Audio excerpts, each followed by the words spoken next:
The views and opinions expressed in the Golden Boot podcast are those of the speaker and do not necessarily reflect the views or positions of the Golden Boot podcast as a whole. Y'all ready to get rolling? Quiet on the set.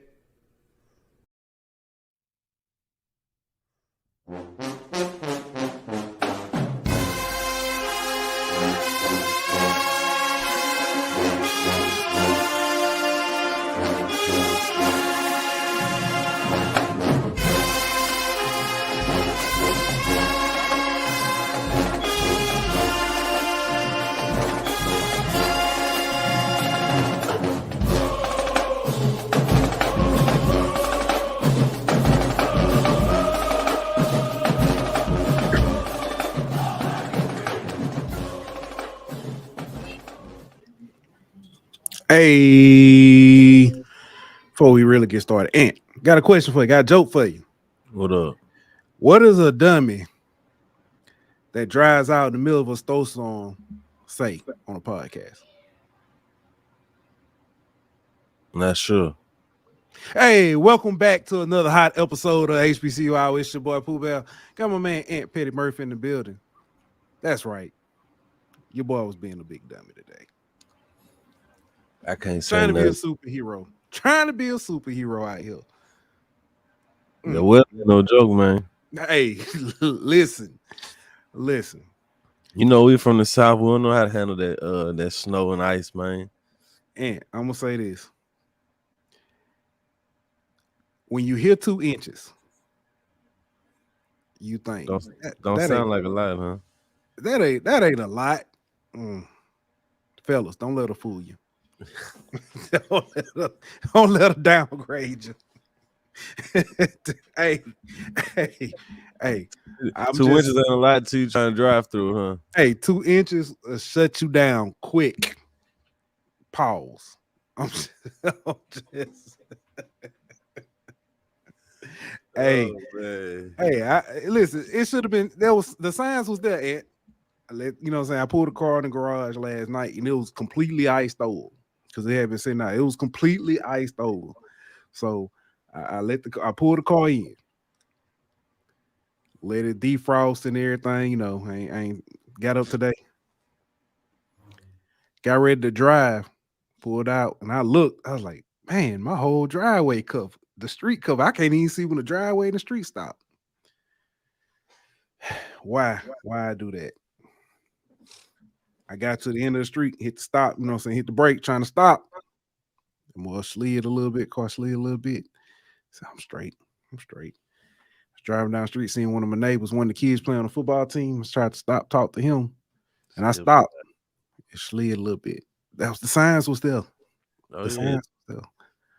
But no, I had to keep going. Never again, bro. Never again.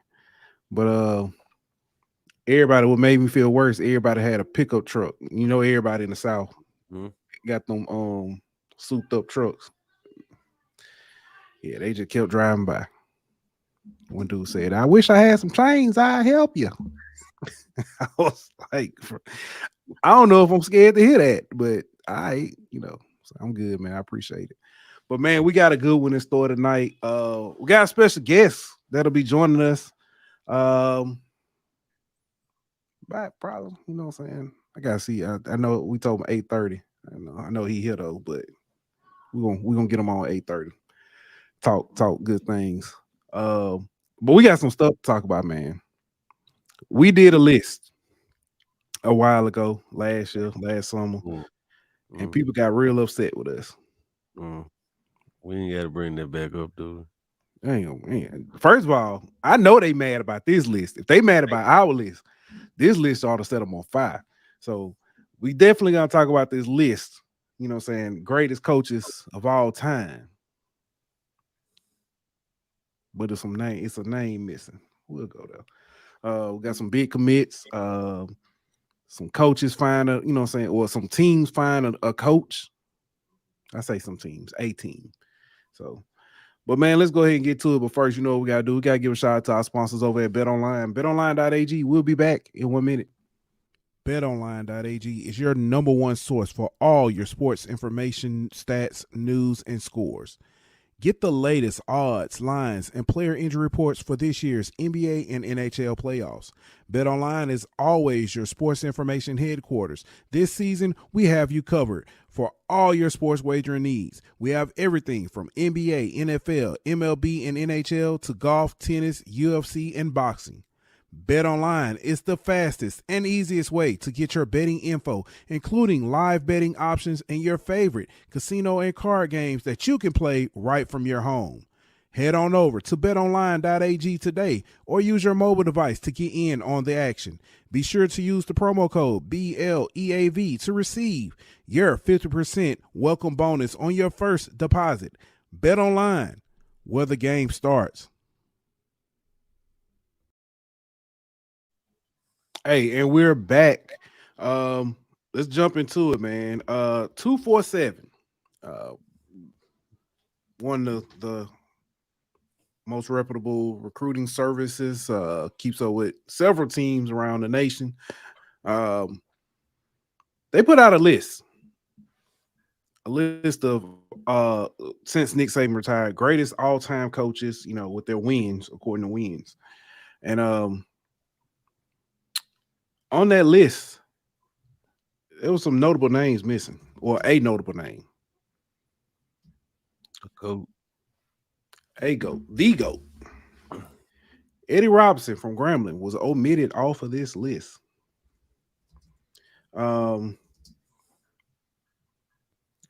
Initial thoughts. I'm not surprised, man. They try to find different reasons to try to omit him off the list, whether it be we were talking about FBS schools, or we were talking about Power 5 schools, or whatever the case may be. But and then they try to use when he coached as a reason to try to, deny him from getting his due credit and things of that nature. But I'm not surprised by 247 them leaving him off the list, man. It's not the first time that somebody's tried to, erase the legacy and history of Eddie Robinson by not including him where he rightfully deserves to be among the rest of the greatest coaches of all time. Yeah. On this list, they did have Joe Paterno with all his wins that was listed. Of course, we do know some were vacated due to the Jerry Sandusky scandal. I'll say this. Those games were played on the field. I'm not mad they put those up there. But if you're gonna do that, you can't leave Eddie Robinson off. You cannot, because Joe Paterno was chasing him. Mm-hmm. As a matter of fact, at one point, I remember Joe Paterno and Bobby Bowden were tied. They played against each other. It was like the first time Florida State and Penn State played against each other. I want to say, I can't remember who. I want to say Florida State won that game. I can't remember. But you can't leave Eddie Robinson off of that list. I don't care what you say, or what excuse you come up with, whether you try to say, like you say, we're talking about FBS, or we're talking about, if we want to talk about history, a lot of the times, those teams were scared to play Grambling or any HBCU at the time, for the most part. You can't leave them off. You've got, when you look at just not even just the sheer number of wins, if you look at the Hall of Famers, Yep. NFL pros, it's comparable, especially when you look at the Hall of Fame, it's comparable to a lot of those greats that you have up there. When you look at it, Grambling in itself and Eddie Robinson, what he's did is more than, if I'm not mistaken, he got more Hall of Famers than just about yeah, than Texas, if I'm not mistaken. Just about everybody, bro. It ain't too many schools that got more Hall of Famers than Grambling. Yeah. So, but no man. This is it just goes to show why keeping people's legacies alive, and you know what I mean, and all that is important. Not making sure the next generation doesn't forget who Eddie Robinson is and things of that nature. Because there's some people who ain't never heard of Eddie Robinson, right or wrong. You know what I mean? It's just the fact of the matter that they don't know who Eddie Robinson is. So whenever that list came out, there were people not realizing the injustice that was done by not including Eddie Robinson. Yeah. It's wild. It's funny because there were just about everybody I know that's from Louisiana. That was the first thing they put. Where's Eddie Robinson on this list? Of course. Hey, I'm talking about white, black, purple, yellow. It didn't matter. Our good friend Joe, Trucker Joe. That was the first. He was one of the first people I saw. He was like, "This list is trash. How do you not have Eddie Robinson on this list?" So that goes to show. But hey, it is what it is. Can't change it. Do better next time. I said I wasn't going to talk about other people's lists, but I had to talk about that one. That was just downright wrong. What's up, everybody in the chat? Josh in here. We already had him laughing. Brian said, "What list we talking about?" 247 did a list. The top coaches, winning coaches, and they left Eddie Robinson off that list. So, yeah. But you got anything else before we move on? Nah. I ain't gonna come too bad for that list because I know how hard it is coming up with a list. But when you there should have been more research and due diligence done. That was I get. You're right. It is hard to come up with a list, but that should have been easy. Especially the way they were doing. They weren't even ranking them. They were just going in order of wins. That should have been easy. Yeah, but I understand. We also got some big news on was it Friday? I think it was Friday. Yeah, Friday. Andrew Body, the former star quarterback at Texas Southern, announced his new home. He is headed to the Gump, man, heading to Alabama State. Big shout out to Eddie Robinson and the crew for what they've done. It seems like they lose a lot of players, but they reload with their recruiting and stuff. So I just want to know if E-Rob gonna have time getting the quarterback situation right this year. I don't think so. I think this is a easy decision. I do want to talk about this. It's early. We hadn't even made the spring. With what's going on at FAMU, I'm not doing that. I'm doing it. I'm going there. I'm already there. Doing that. With what's going on at FAMU, I'm not gonna say, Jackson State's not on necessarily a rebuild, but they still, they finding their footing again. You gonna put that bullseye on their back? I'm putting on their back. I think they are. I mean, to be the man, you got to beat the man. Yeah, FAMU so why go in there calling yourself the man? Just go beat the man. So it's setting up real nice for Alabama State to be a favorite in the East, coming out the East. That's a strong word, favorite. Hear me out now. Hear me out. Two of the biggest, I guess you could say, threats in the East are FAMU and Jackson State, right? That's true. Both of them come to Alabama State this year. That's fine. So you don't have to play in Bragg. You don't have to play at the Vet.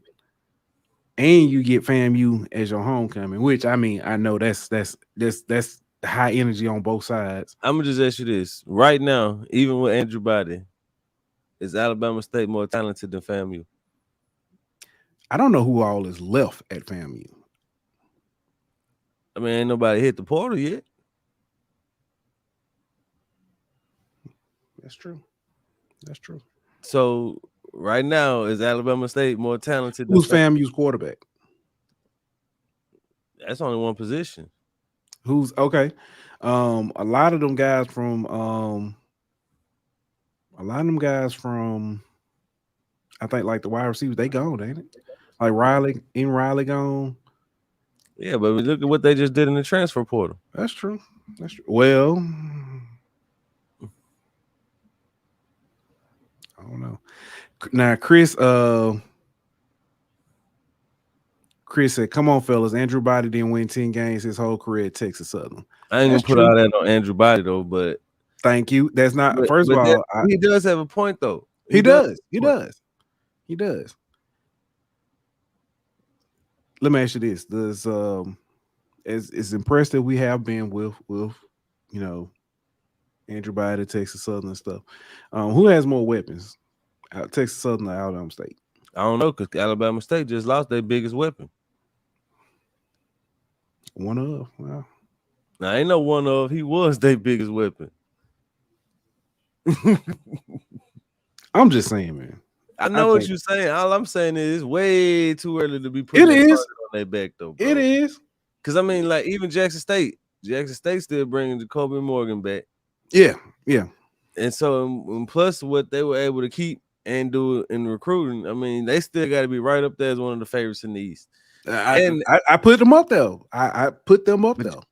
I understand that, but you saying Alabama State is the favorite. So you putting them over Jackson State. I'm saying it's shaping out with the scheduling. I'm gonna think it's key. If January, bro, it's January. Let me ask how as long as we've been saying Alabama State is a quarterback away, and I agree. Yes, I know it's early. Much as we've been saying Alabama State is a quarterback away.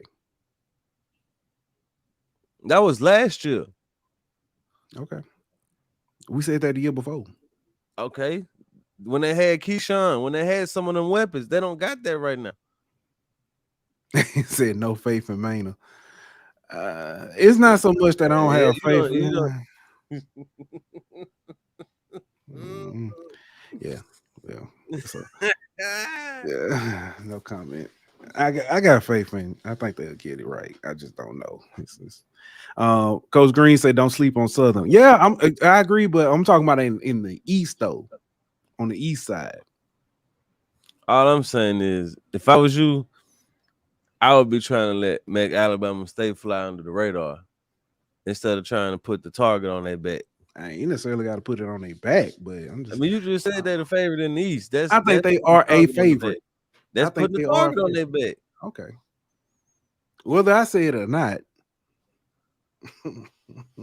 Hey, the Hitman said, "I ain't got no faith in us being FAMU." He said, "We got to get that right. Get the right coach." I mean, that's true, but the talent's still there. Speaking of that, with FAMU,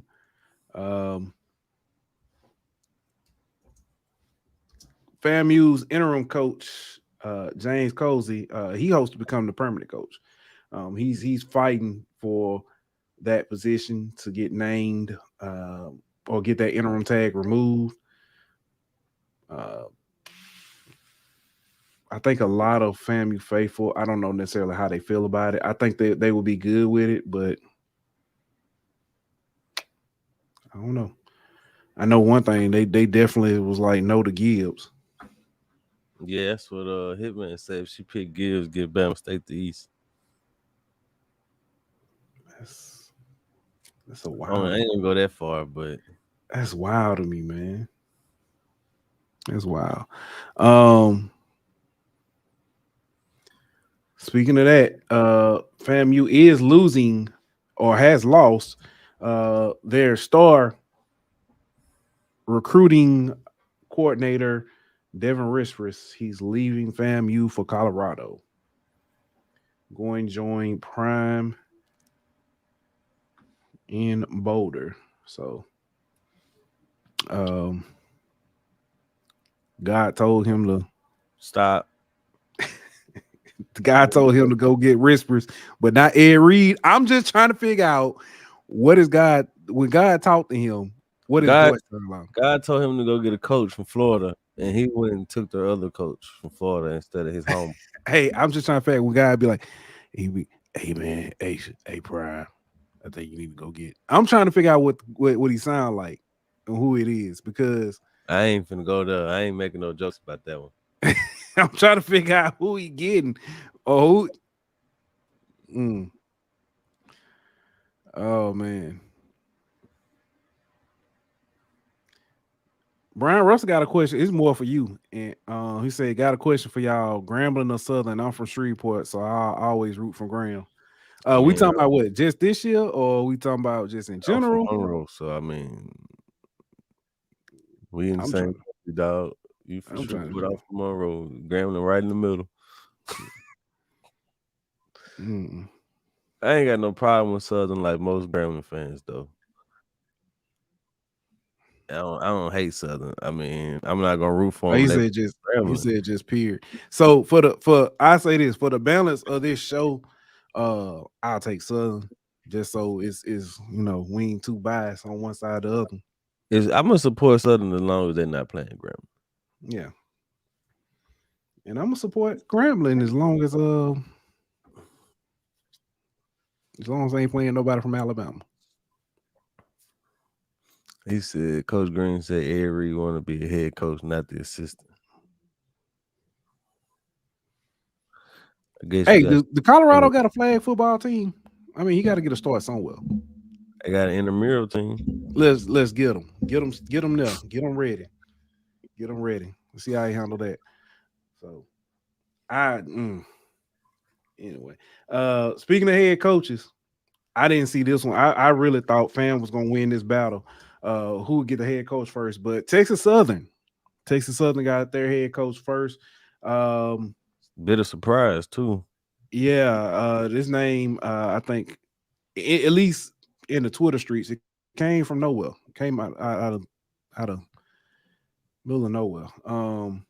I can't even find the name. Chris, is it Darman?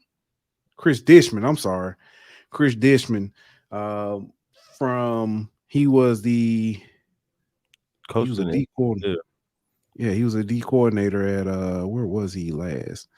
Vegas Vipers. I knew he was one of the teams, XFL teams. He was defensive coordinator for the Vegas Vipers, but he was a former player for the Houston Oilers.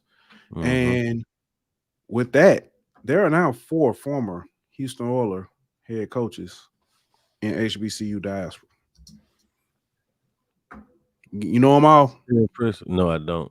But that's pretty impressive. You got. I know Eddie George, Bubba, and Dishman. I don't know who the other one would be. Eddie Robson Jr. Okay. Yeah. Okay. And it's I think in the NFL, I just didn't know he played. I think and all of them time kind of overlapping one way or the other. So that's very, very impressive. That makes that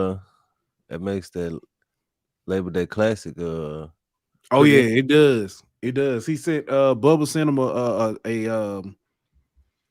sent him a picture of like their time together and said it's on. Look at mention PV and look who showed up. I know. I see that. What time is it? Let's see what time about it that is. time. About that time. Jordan, you ready? See if you're ready. Ready? All right, let's get it. All right. Hold on, let me get this set up. I wish we had some theme music. We could like the Rocket theme music on, but they'll copyright us quick. No, we can't say theme music. No, they might be talking about some coach in Colorado now.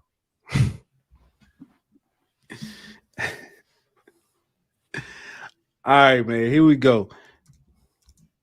All right. Now, I know y'all thought we were playing when we said we were gonna have them on, but we got for real this time. The man himself, number 23 in the program, number 1 in your heart. Welcome to the HBCU, Jordan Toles. Yeah. What up, man? What's going on, man? Not much. Kicking it. Cool. All right. I'm gonna go ahead. I'm gonna say this now. You was my favorite. I started picking you to win the Aeneas Williams Award in I think it was like August or something like that. I said he gonna win the Aeneas Williams Award. I said it then. I still think I ain't gonna say that. I ain't gonna say what I want to say, but just know. Hey man, them numbers don't lie. You see it. Yeah. Last year, I picked Morgan State to win every game I was watching. We'll do, the show. I was picking Morgan State to win. It was like, why are you picking Morgan State? It's like Jordan Toles. That's it, Jordan Toles. Because you realistically, like I didn't know much about Morgan State. but I knew, saying coming from LSU, we knew who Jordan Toles was. Saw, saying some of the things that you had done. I think I remember listening to. I think y'all played Delaware State, and then you had like a big play to kind of turn that game around, and we talked about that. But couple games, man, couple games. Yeah. But man, I want to take it back. I want to start kind of a little bit further back. You were a multi-sport athlete coming out of high school. Yeah. Talk about, I'm gonna ask this because I know when we talked prior to the show, I talked about, saying your instinctiveness it stands out. What was something that, I guess growing up playing multiple sports and stuff, how did that help you, transition in the football game? I mean, it kind of go hand in hand. A lot of people really don't realize how much both of those sports complement each other. When it comes to being on the defensive side of the ball, that's like man-to-man defense in basketball, or playing your zone, or reading the passing lanes in basketball, jumping the pass.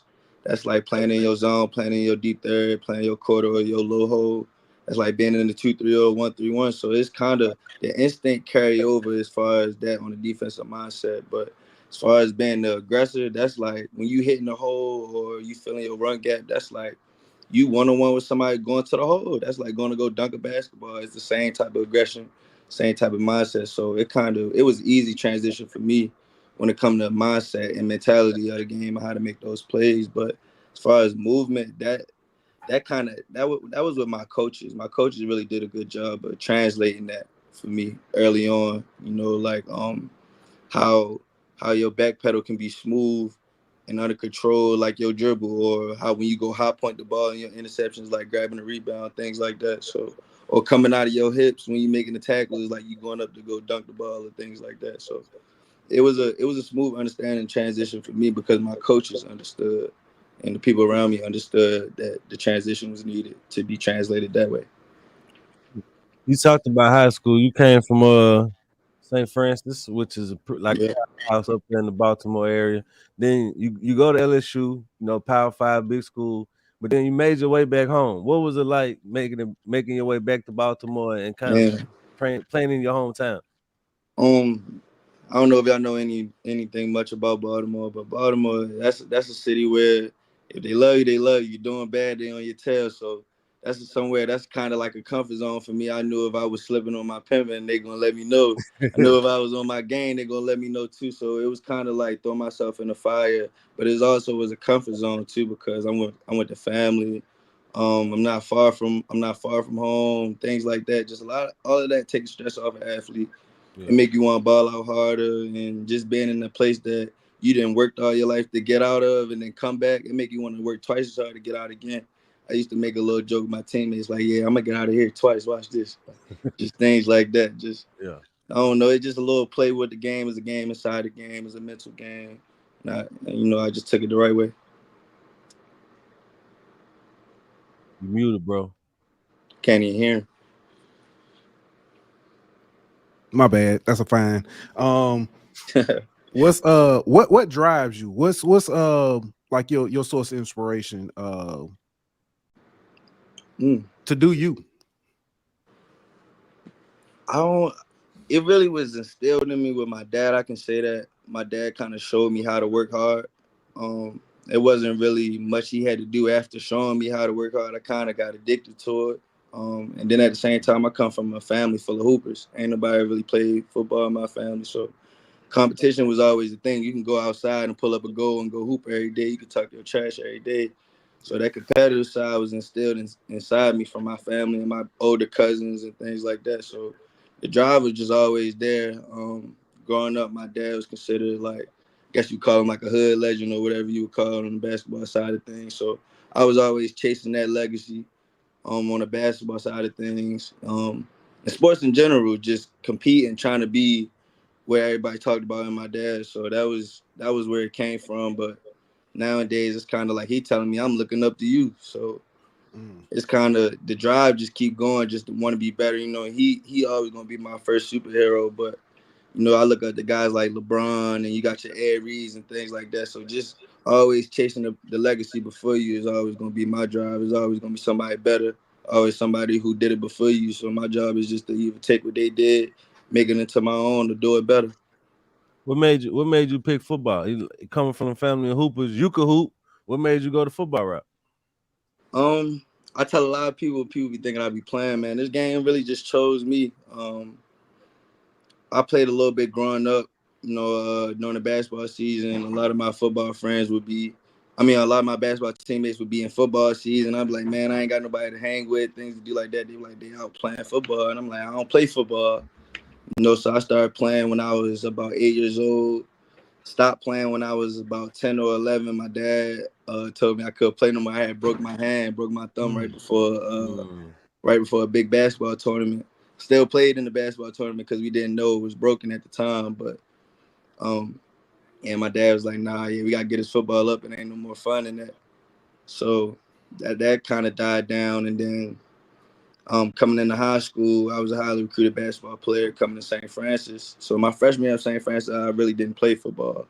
I just was in contact with the football coaches. He wanted me to play bad, wanted me to play receiver, really just be on the field. He wanted me to be involved with the team because he seen the athleticism.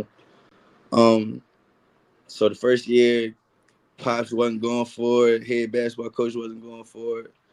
And then one day we just had some coaches come up there for the football team. The football coaches took a long shot. I was like, hey, look, man, they're coming up here to recruit our players. I want you to play next year, so just let them get their eyes on you. Their eyes lit up. So they basically told me, we see the athleticism from the basketball side of things. You ever decided to step on the field, you might got a shot. So me, scratching the fight for a basketball offer or, going through the things, it's harder to get basketball offers and recognition just because of the limited space on the roster and things like that, and coaching changes, things like that. It's always something different with basketball. I feel like it's a lot more politics. But, I just brought it back to the family, and I was just like, man, look, the goal is to go to college for free. And these coaches at least giving me an opportunity. So why not at least step on the field and see how that go? So started off playing receiver over the summer. I was like third string receiver. I couldn't remember the plays because they was advanced. They was holding up signs. I'm like, bro, I just got back into the sport. I don't even know what half the signs mean. Hey, it's a coach at Michigan can tell you what they mean, but go ahead. Yeah. At the time, I was a sophomore at the time. So, they moved me to the defensive side of the ball because 2 out starting safety actually had went down with a torn Achilles. Ooh. Same week. Crazy. Both of them. Dang. So it was kind of like next man up. And Coach Poggi, I'm not sure if y'all know who Coach Poggi is. He was our coach at St. Francis. He went on to be assistant coach at Michigan. Now he's the head coach at Charlotte.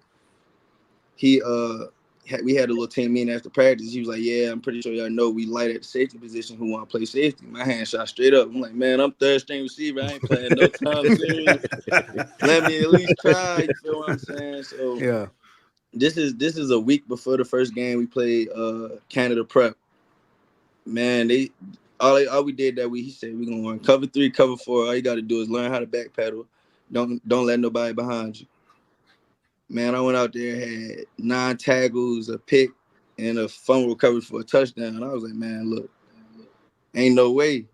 That don't just happen to people. Yeah. You know what I'm saying? So that's why I say the game chose me, because that next week I had a pick 6 too. So it was kind of like, it was just an ongoing, continuous playmaking, game-changing moments. Of course, I got better at the game, started to understand the game, and it just took off from there. I know initially out you chose LSU. Talking about your game and your instinctiveness and stuff, if you do like player comps, the first name that pops in my head is Tyrann Mathieu, just because your instinctiveness and ball hawk ability. Yeah.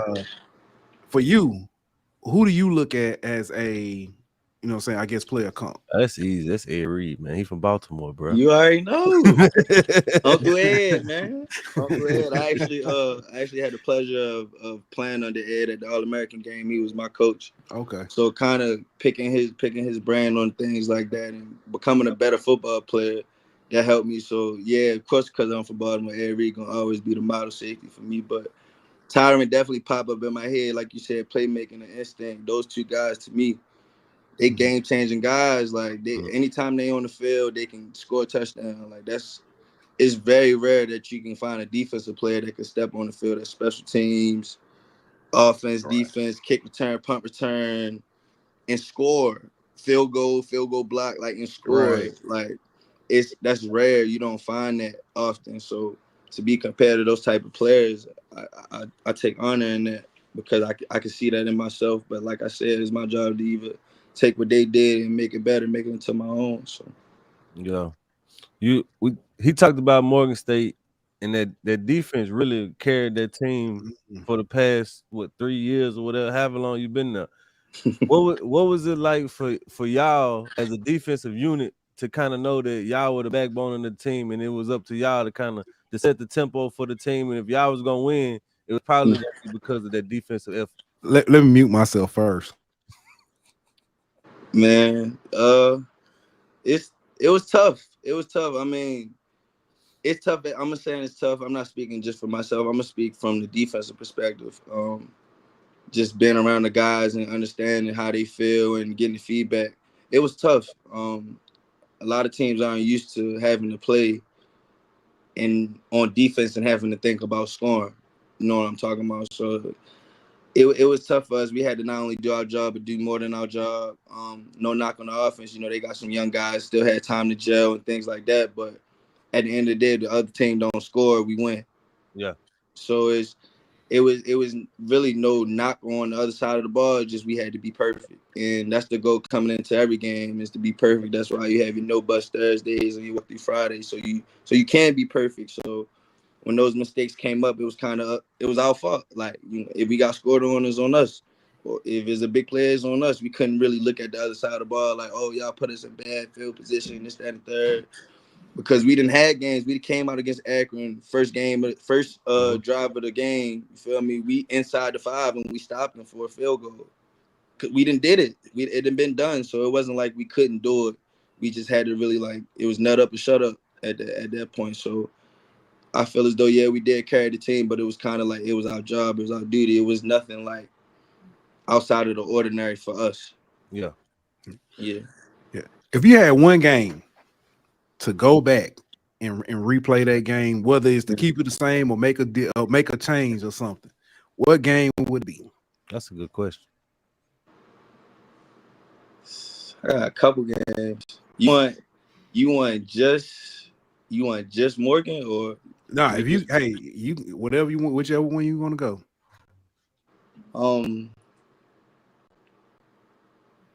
I probably got 2 or 3 games. I ain't even gonna lie.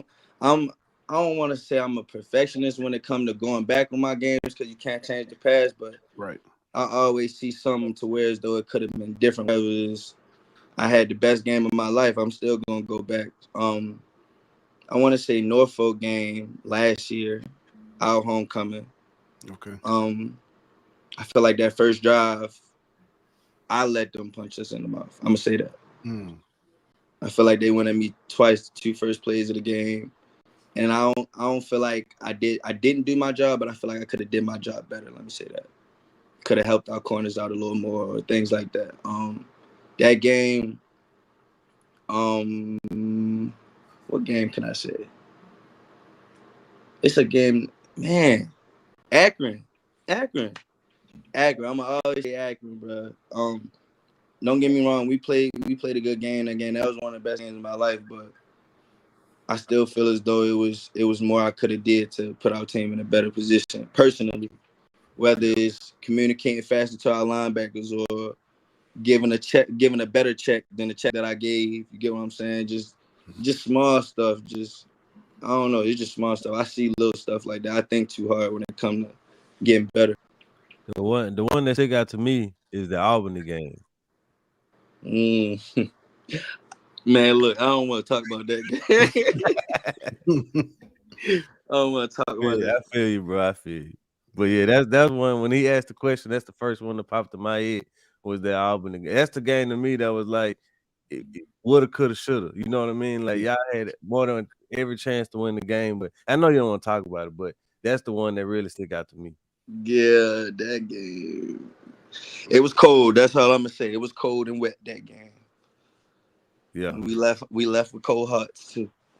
Yeah. So obviously the next step for you is to make it to the big league, make it to the NFL. What's your day-to-day routine right now, getting ready to go to the NFL? Right now I'm in Houston, doing 2 workouts a day.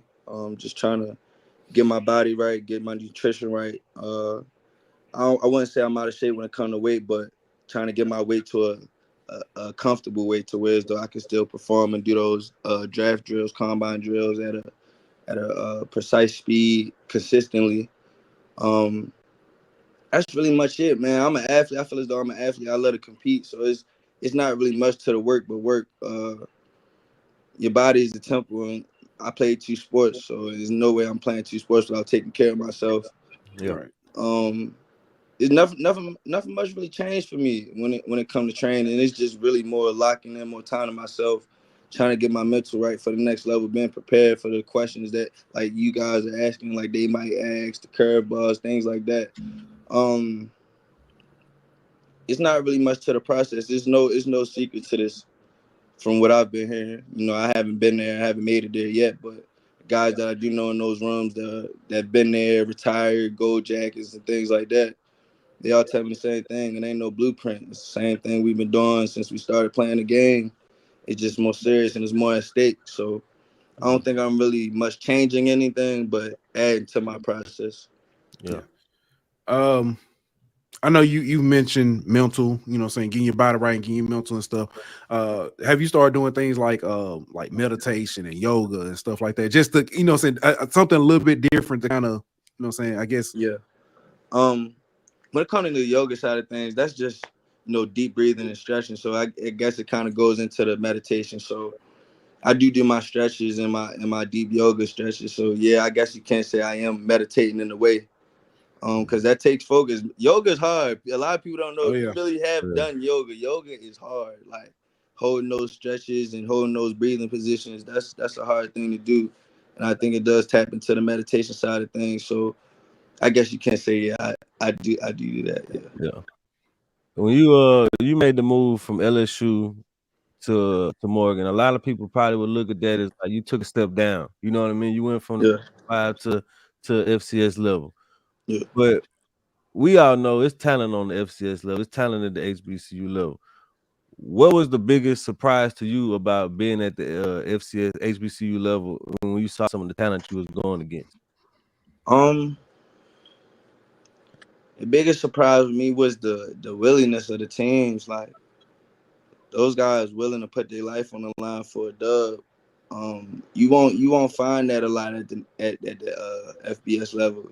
Surprisingly, like you got your dogs, people who make big plays, big hits at the FBS level, but FCS level, this really like I said, put up or shut up. Like it ain't no. You already got the lower hand. You already getting the back end of the stick. So you got guys that's going to really go out there and put their life on the line for this game. I think more consistent teams playing harder the whole game. The FBS level, if a team feel like they lost, the game over. Yeah. You got teams at this level that's going to play hard, whether they down 60 or down 3. So I feel like that's the biggest difference for me personally. I know I keep asking some of these a little bit off the wall, but I did that. if you can give your advice to younger Jordan, tell him what, one thing or whatever. What you telling him? What's something to watch out for? Hey, that girl, she ain't worth it. Nah, it ain't never gonna be no female. Pay more attention, bro. Pay more attention to the people around you. Know who really for you. And just have faith in yourself. Like you can't really put your faith in other people and like put it in perspective as in, yeah, I believe you one of the best coaches, but I can't put all my faith into you, into what I got going on because you the best coach. I still got to do my part.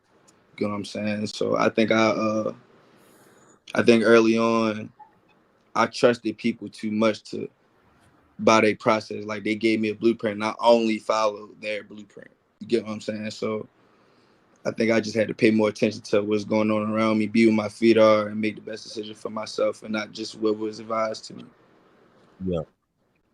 Jordan Toles wasn't about to make the NFL, what would he be doing? Like, what if it wasn't football player? What would your occupational choice be?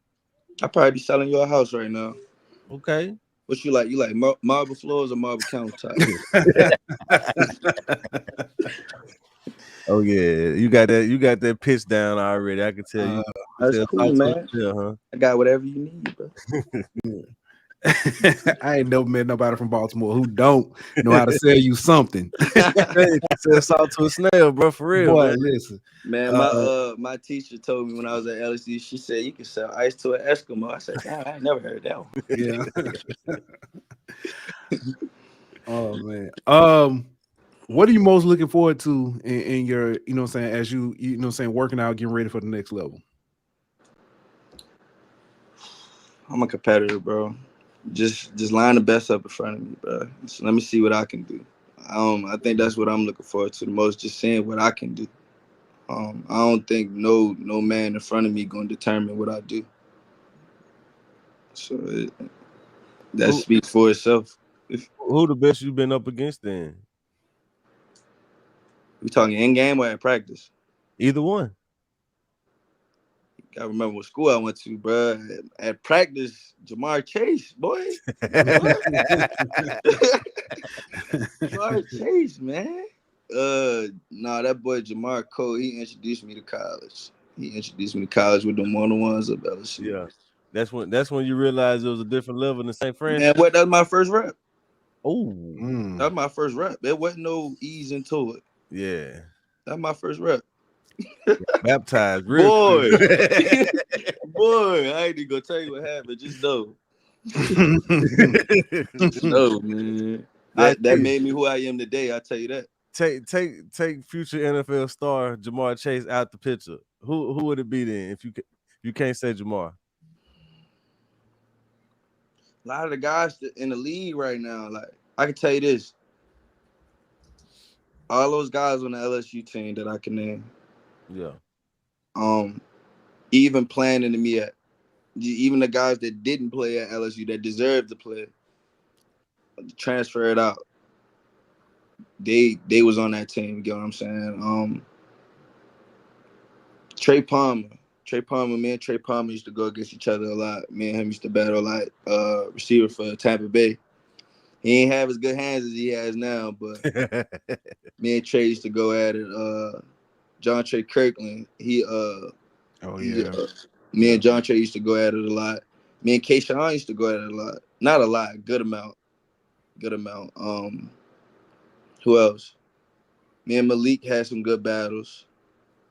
Kyron Lacey had some great battles. I ain't gonna lie.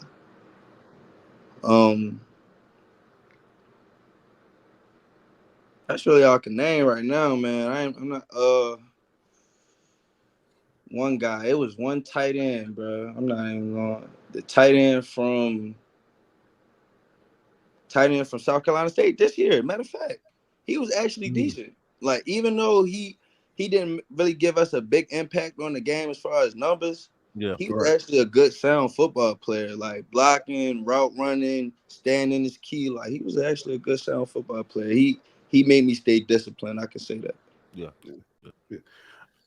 They say one of the quickest route to the NFL is special teams.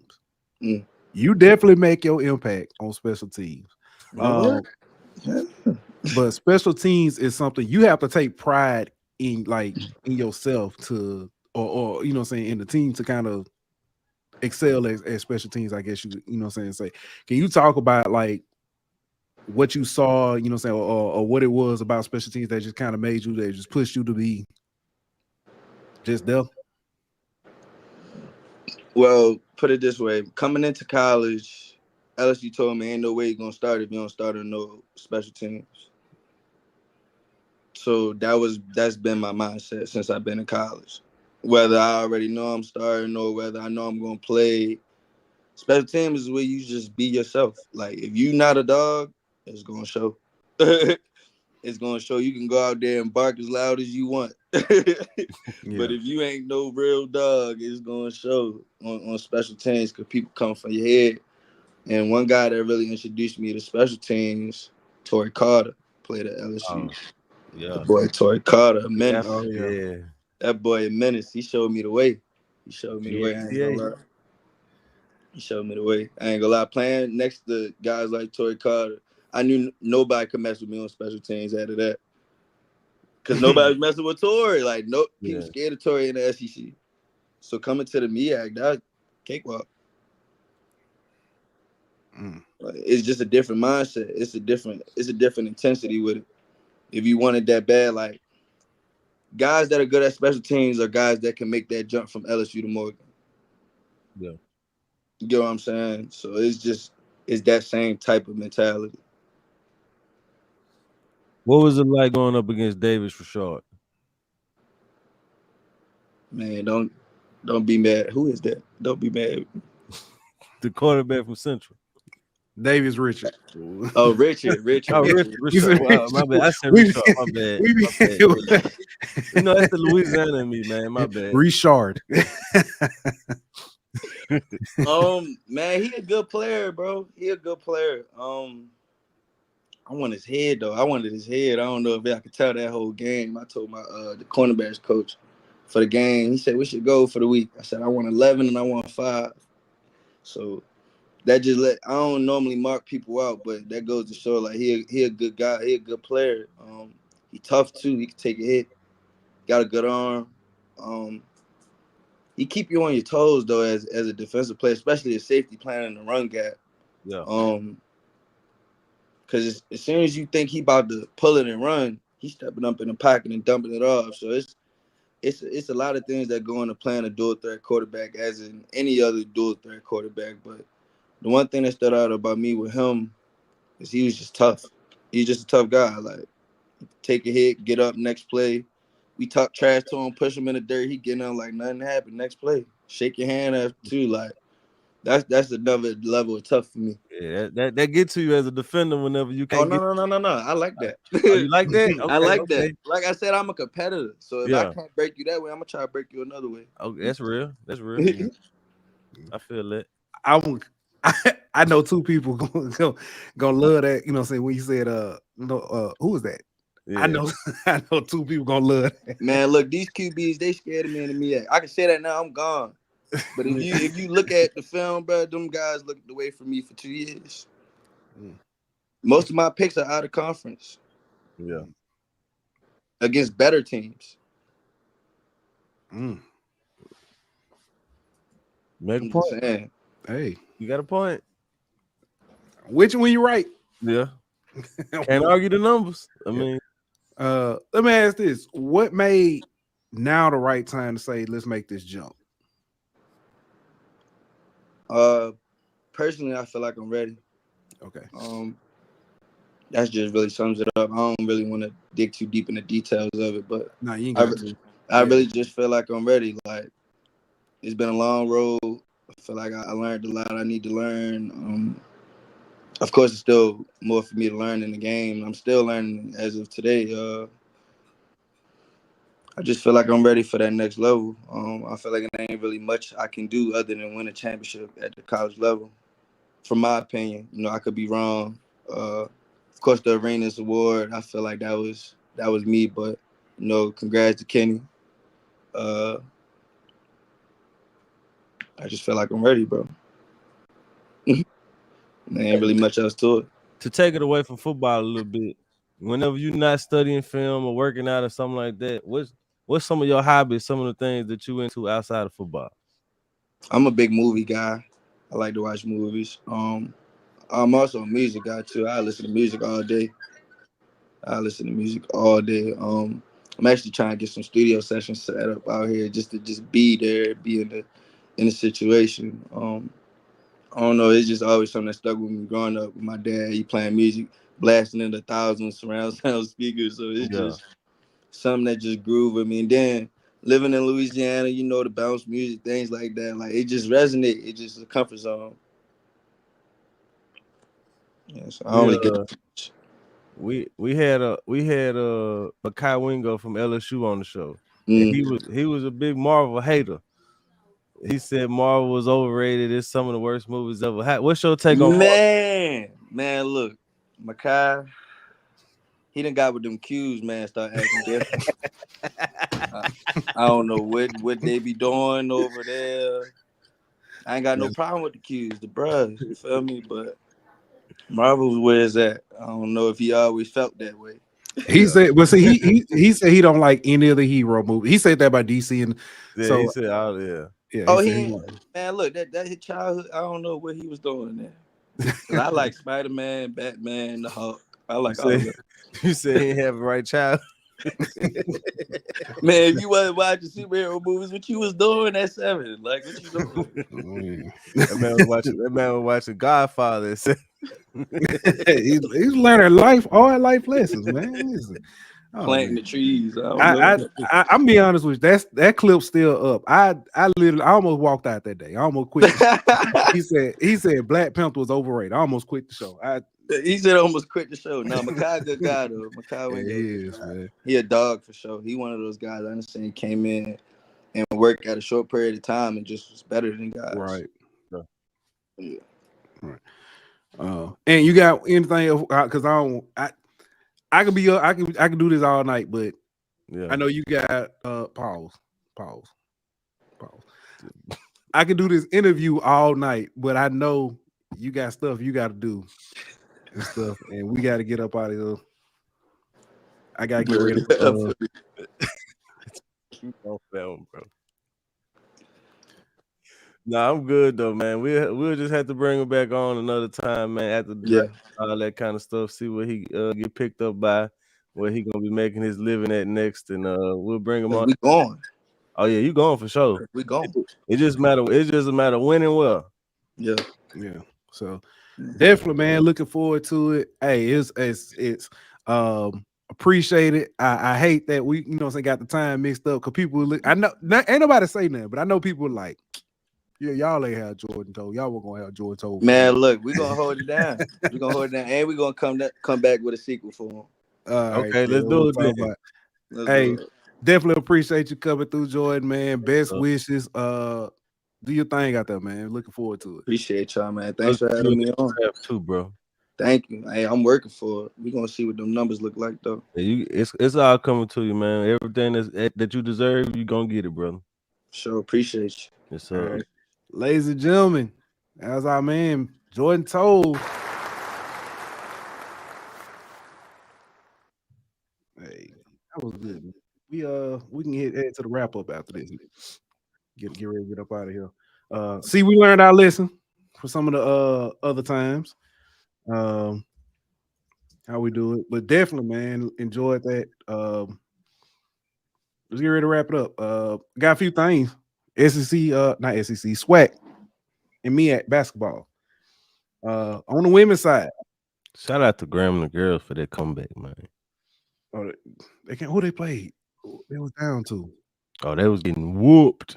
FAMU. FAMU came back and won. Yeah. Triple overtime. Ooh. Speaking of that, man, Texas Southern gave UAPB their first conference loss on Saturday, but today, MLK Day, they were playing Mississippi Valley State. They were up 40-26. Mississippi Valley made a comeback. Second half, I was scoring by 17 to get the win by 1. Big shout out to them. And them women took down Alabama State today as well. On the men's side, Southern and Jackson State continue to roll in conference play. Both remain undefeated. Alabama State on Saturday shocked Alcorn with a 2-point upset. G was not happy. He was not happy. Alabama State started the conference off pretty strong though, man. 4-1 start. They have TJ Maddox doing his thing, playing for of course his dad. So doing his thing. In the MEAC side, Howard men, they starting to find their rhythm again. Starting to pick things back up. I think they were on the team to play Saturday or today. No, there's 2 teams played today. They played today against Morehouse in a close one. Yeah. But they found their way. They just had a ring ceremony not too long ago. It was invite only. Erica was there. She got invited. So my question is, No, man, I ain't gonna be there. I ain't gonna be petty. Fam, you folks ain't gonna. I'm gonna leave y'all alone. Stop, bro. They're going right now. They are, man. Right now, man. I'm gonna leave them alone. But on the MEAC women's side, Norfolk State, No surprise. rolling, dominating. Rinse, repeat. Hey, it don't matter what. Coppin State trying to keep up with them. They also 2-0 in conference play, but the biggest difference is the non-conference side and what as well. Yeah, that ain't ain't even close. North Carolina A&T women, they doing their thing as well. They have been winning, looking. I don't know. That can be a challenge, I guess, in the CAA. I guess. So, Penn said, "Are you? Am I enjoying the snow and ice? I am not. I am not. About that. The kids are though. Dylan. Words I don't want to hear right now. Snow and ice. Yeah. Dylan jumped up this morning. He said I'm talking about he still had the that morning, you know what I'm saying, the morning breath voice. He was like, Daddy, did it snow outside? I said, yeah, it snow. He said, I'm gonna go look. And then all I heard running through the house, it's snowing, everybody. Like, boy, go brush your teeth. That dude was so excited about that ice though. Also, man, I want to say prayers and condolences to the Tuskegee family. Former player and assistant coach Fred Ellis passed away. Sending love and prayer to them. And also, because I want to hit on a high note, Talladega competed in their first meet on last Saturday. I think they were supposed to compete today. I hadn't checked because of saying with weather, they was competing in Nashville, and Nashville got the same thing we got right here. So I don't know if they are competing or not, but yeah, that meet they competed against Saturday. Fisk was also in them as well. Yeah, it was the 14th Florida. I just remember Florida, Fisk, and Talladega. I can't remember the other team. I want to say it was it George Washington, George Mason, something like that. One of them. Yeah. So that was it. I have to double check if they competed today, if that actually happened or is happening now. So,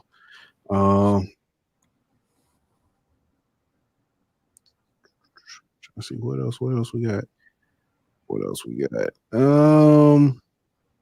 I think that's it, man. I got to double check. I got to reach out to Coach Asia. We're gonna try to have her on this week to talk about the gymnastics team, see how that's going. George Washington, it was George Washington University. Oh yeah, the one today was canceled due to the weather. So at FIS. So there you go. There you go. All right. You got anything else before we get ready to get up out of here? Nah, everybody stay at home. Don't be driving in this snow and ice, man. Y'all stay home. If it ain't an emergency, don't go nowhere. Yeah. I wanted to Brian asked this question earlier. Do you think the Tennessee Titans will make a call to Eddie George for head coach? Yeah. I think they'll call him, but it ain't gonna be about that. They'll call him. Hey, man, when you want to use the stadium again, come on over. You got it. But yeah. Shout out to Coach Green, his Rush. There we go. Team, women's basketball. Oh, you did that. Yeah, my bad. 15-3. That's big. Shout out. Yeah. Shout out to Rust. Coach Green holding it down. Y'all keep handling business up there, Coach. All right. If nothing else, man, we'll be back on Thursday. Again, thank you, Jordan, for coming through. We should have some more. Hopefully, we have some news about the FAMU coaching search.